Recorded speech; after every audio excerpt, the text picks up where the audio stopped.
So I typically don't redo my messages when I feel like I could have worded things differently. But truly, that message I just made about unbelief, I don't think that I got my point across clearly how I wanted to. So I want to just do this more authentically as I thought about it. And I'm just like, and I just remember a point in time when you went through unbelief.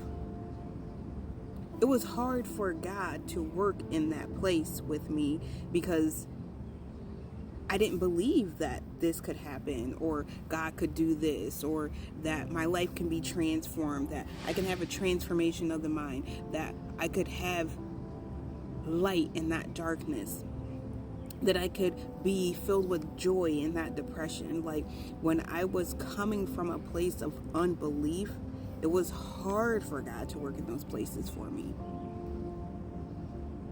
It was hard to work in those places for me. When he went to Nazareth, his hometown, they were questioning him, like questioning him, like, who does he think he is? Like, asking him all those questions. And I feel like when we question the Lord, we don't believe in who he truly is. That is a form of unbelief.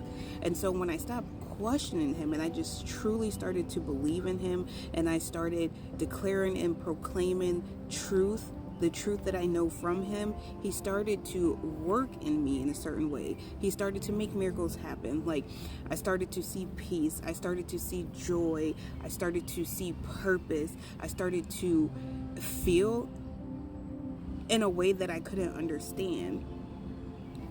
He started to work miracles in me once I started to believe in him. Those people in Nazareth didn't believe in who he was because they only just looked at his outward appearance. They didn't believe Jesus to be who he was. And when he realized that, he knew he couldn't work a miracle in that place because of how they saw Jesus. And before I knew him, when it was my unbelief, I didn't know how to see him. And maybe you're going through that right now. You have unbelief because you just don't know what to believe is true with him. But I just want to encourage you to know that the only way for him to truly start working in your life is just to believe him.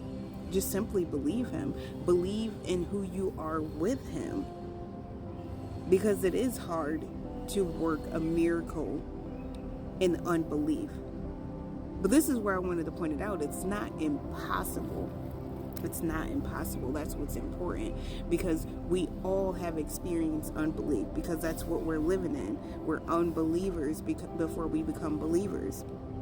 And so, as always, I want to encourage the people who are going through the unbelief and the people who are beyond that, and they're experiencing situations with people who are going through unbelief.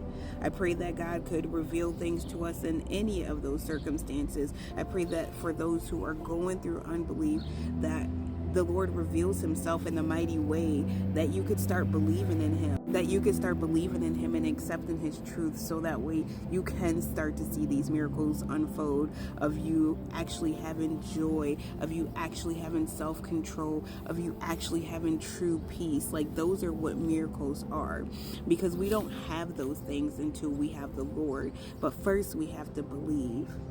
Please, Lord, heal our unbelief, so we can believe in you, which is true. May peace be with you.